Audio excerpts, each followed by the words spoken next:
1 minute ago, a team of deep-sea salvage divers surfaced from what they are calling the most disturbing dive of their careers. What they discovered inside a sunken Nazi warship has sent shockwaves through the historical community and raised questions that no one wants to answer. Because what salvage divers found inside this sunken Nazi warship will leave you speechless. This is the true story of the Karlsruhe, and it begins with something that should have stayed buried: the iron coffin beneath the waves. In the cold, dark waters of the Baltic Sea, death comes in many forms. But some deaths are stranger than others.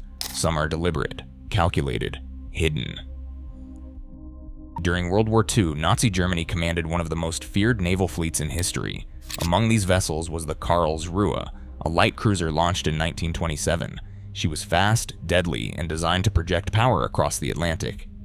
By early 1940, Nazi Germany was preparing for Operation Weserübung, the invasion of Norway and Denmark. The Karlsruhe was assigned to land troops at Kristiansand, a strategic port city on Norway's southern coast. On April 9, 1940, the invasion began. The Karlsruhe successfully completed its mission, but on the return voyage, disaster struck. Or so the official story goes. According to naval records, the Karlsruhe was intercepted by the British submarine HMS Truant. 2 torpedoes struck the German cruiser, causing catastrophic damage. The ship was crippled, unable to make it back to German-controlled waters. Faced with the possibility of the ship falling into British hands, German command made a controversial decision. They ordered the Karlsruhe to be scuttled by its own escort vessels. The Karlsruhe sank on April 10, 1940, taking with it classified equipment, sensitive documents, and, according to official records, 0 casualties. The crew had supposedly been evacuated before the final torpedoes were fired. For over 80 years, that was the accepted narrative. One more ship on the ocean floor, joining thousands of others in the underwater graveyard of World War II. But that story, like so many wartime accounts, was incomplete, and in some ways, it was a lie. The discovery that changed everything. In 2020, a Norwegian research team located what they believed to be the wreck using advanced sonar technology. The discovery was announced publicly, and then the story faded. What wasn't made public was what happened next.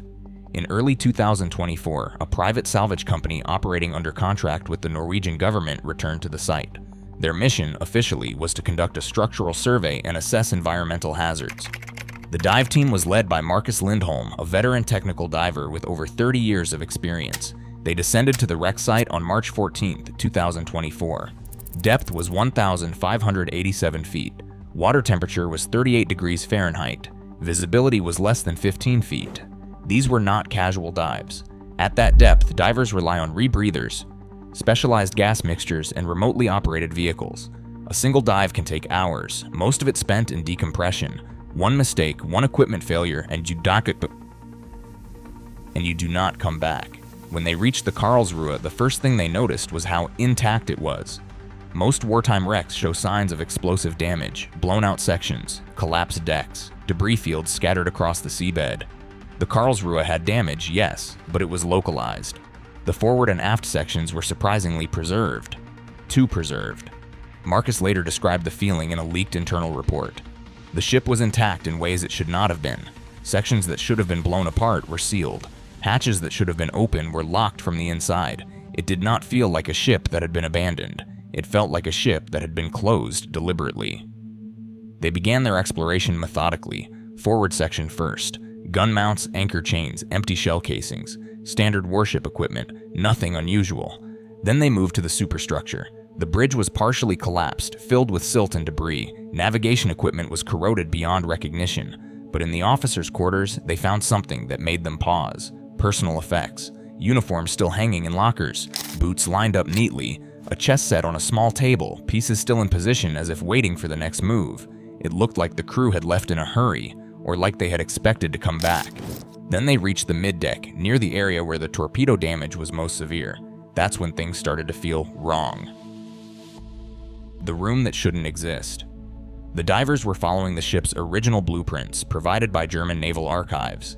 These documents showed every compartment, every bulkhead, every access point on the Karlsruhe. But as they moved deeper into the ship, they encountered a sealed hatch that wasn't on any blueprint. It was located in a section of the ship that should have been crew quarters, but the hatch they found was reinforced, heavier than standard issue, and it was locked from the outside with a mechanism that required a key, not a standard wheel lock. They spent the first dive attempting to cut through. The hatch was made of hardened steel, far thicker than necessary for any normal compartment.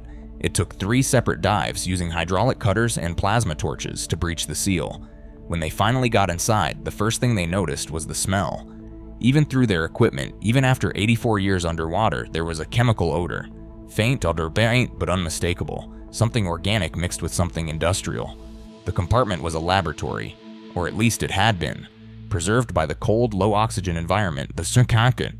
The room contained equipment that had no business being on a warship. Metal tables bolted to the floor, adjustable lamps on articulated arms, glass cabinets, most shattered but a few still intact. On the tables were leather restraints, the kind used in medical settings but heavier, designed for someone struggling. Surgical instruments, scalpels, saws, clamps were scattered across work surfaces, some still arranged in neat rows. Along one wall were glass containers, dozens of them arranged on shelves. Most had shattered over the decades, but several remained sealed. The liquids inside had turned black, viscous, unidentifiable. And beneath one of the tables, tucked into a corner as if hidden deliberately, was a collection of human skulls. Not 1, not 2. At least 9 arranged in a neat row, each marked with hand-painted numbers on the cranium, white paint still visible despite the decades underwater.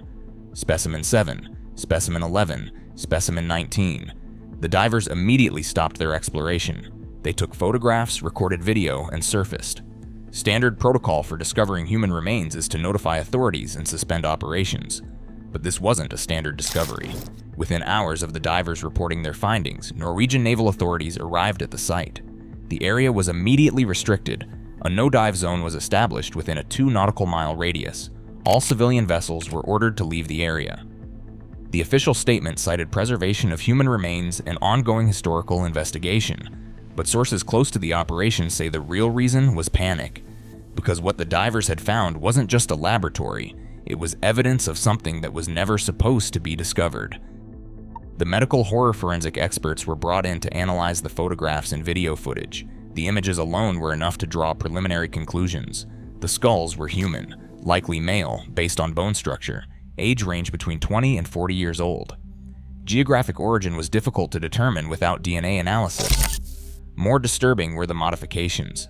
Each skull showed signs of trepanation, deliberate drilling into the cranium. These were not therapeutic procedures. The holes were placed in specific locations: the frontal lobe, the temporal region, the base of the skull near the brainstem. Locations that would allow access to the brain for study, experimentation, or worse. One forensic pathologist speaking anonymously described the findings as consistent with experimental neurosurgery performed on living subjects, likely without anesthesia, with the explicit goal of studying pain response and neural function under extreme duress. In other words, torture disguised as science.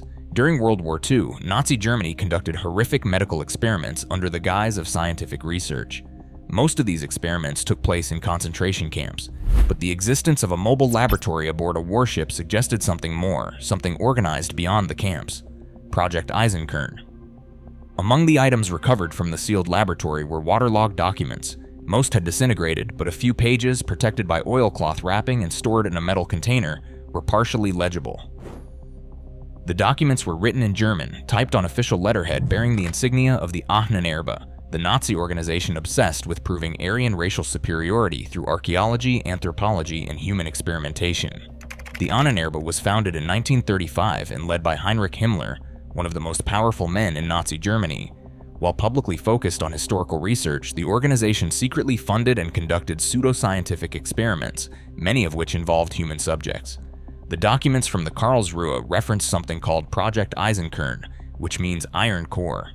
The exact nature of the project remains classified, but the few legible phrases paint a disturbing picture. Cranial pressure resistance in submerged environments, neural response under extreme duress, specimen viability post-mortem, psychological conditioning through sensory deprivation. One partially preserved memo, dated February 1940, included the phrase transfer of specimens to be completed prior to departure, full discretion required, no record of origin. This suggests that the specimens, the human subjects, were brought aboard the Karlsruhe deliberately as part of a planned operation. But who were they? Where did they come from? And what was the purpose of conducting these experiments at sea? Historians believe the answer lies in the nature of the Karlsruhe's mission. The ship was not just a combat vessel. It was a mobile platform for covert operations, away from land, away from oversight, away from witnesses. The perfect environment for work that could not be done openly. The crew that knew too much. According to official records, the entire crew of the Karlsruhe was evacuated before the ship was scuttled. Over 800 men were transferred to escort vessels, all accounted for. But the divers found evidence that contradicts this claim. In the aft section of the ship, in what should have been crew quarters, they discovered human remains, lots of them. The compartments were sealed from the outside. The bulkhead doors, designed to be opened from either side, had been locked with external mechanisms. And unlike the laboratory, these rooms showed signs of violent struggle. Scratches on the inside of the doors, dents where something or someone had repeatedly struck the metal, handprints pressed into rust, frozen in time.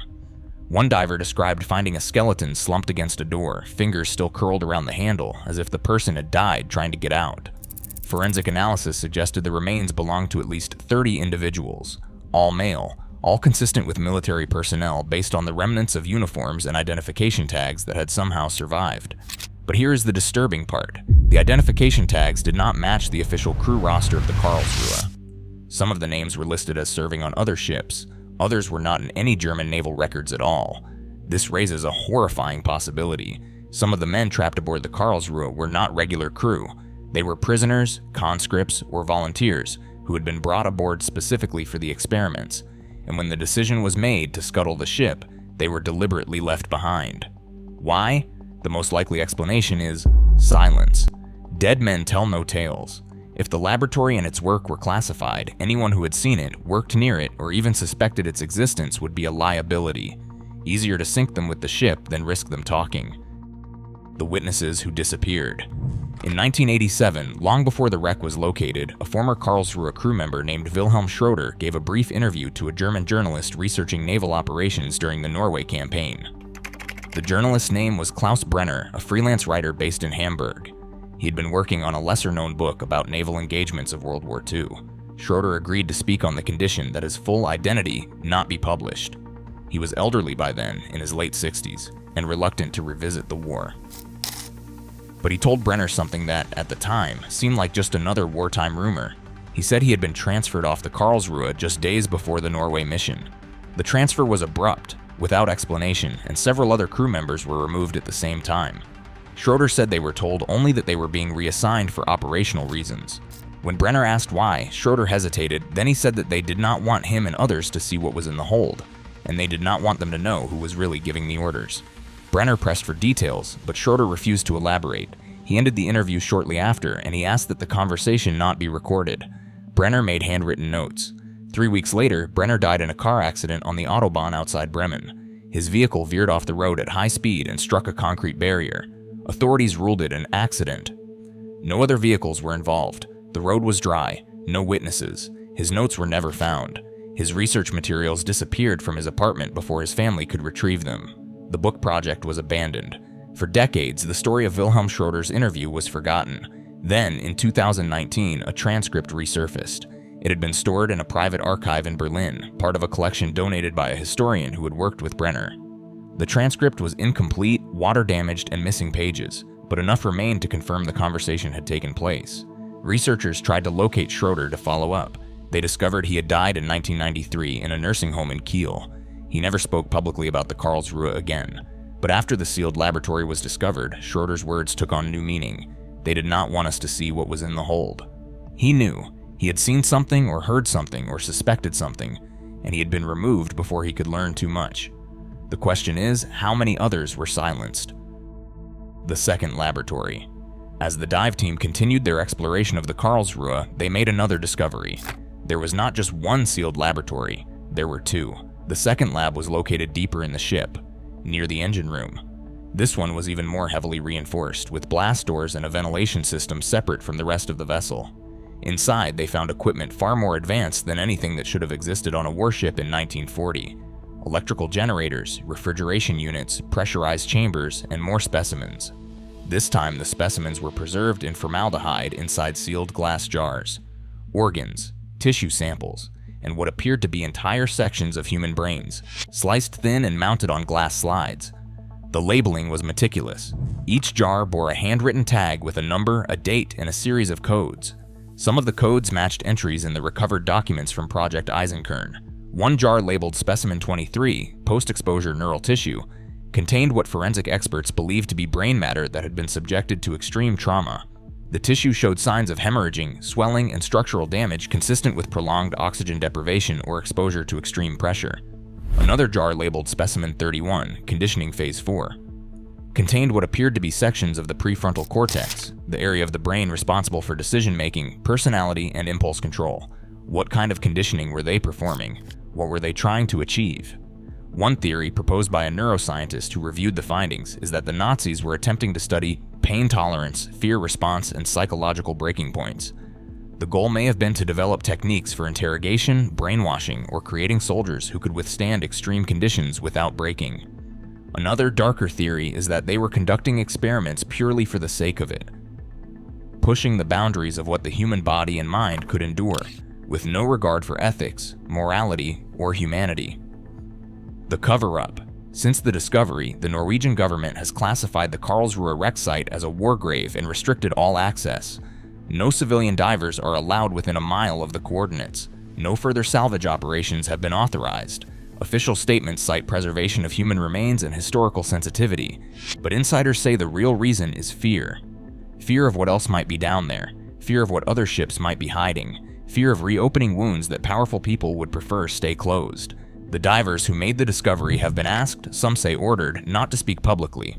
Most have complied. Contracts were signed. Non-disclosure agreements were enforced. Threatened legal action followed if anyone talks. A few have not remained silent. One diver, speaking anonymously to a maritime investigation podcast, said that what they found was not just a lab. It was evidence of something organized, something systematic. If it was happening on one ship, how many others were there, and how many secrets went down with the fleet? Historical researchers have started digging through naval records, looking for patterns. At least 7 other German warships sank under similar circumstances during the war, ships that were scuttled by their own forces. Ships where crew evacuation numbers do not add up. All of these wrecks remain largely unexplored, and many are in restricted waters. What happens next? The Karlsruhe is still down there, silent, sealed, waiting. The skulls, the lab equipment, the locked compartments full of bodies. They are all part of a story that was never supposed to be told. But now it has been. The Norwegian government has stated that there are no plans to raise the wreck or conduct further exploration. The site has been designated a memorial, and any future research will require special authorization. But pressure is building. Families of the victims, if any can be identified, deserve answers. Historians argue that the wreck represents crucial evidence of Nazi war crimes that must be documented and preserved. The creepy truth is this: the Karlsruhe may not be unique. It may be one of many floating tombs carrying secrets we are only beginning to uncover. How many more ships are down there? How many more victims? How many more atrocities were committed in the name of science, buried beneath the waves where no one would ever find them? And perhaps the most disturbing question of all, if they were willing to do this at sea, far from the camps, far from the world's eyes. What else did they do that we still don't know about?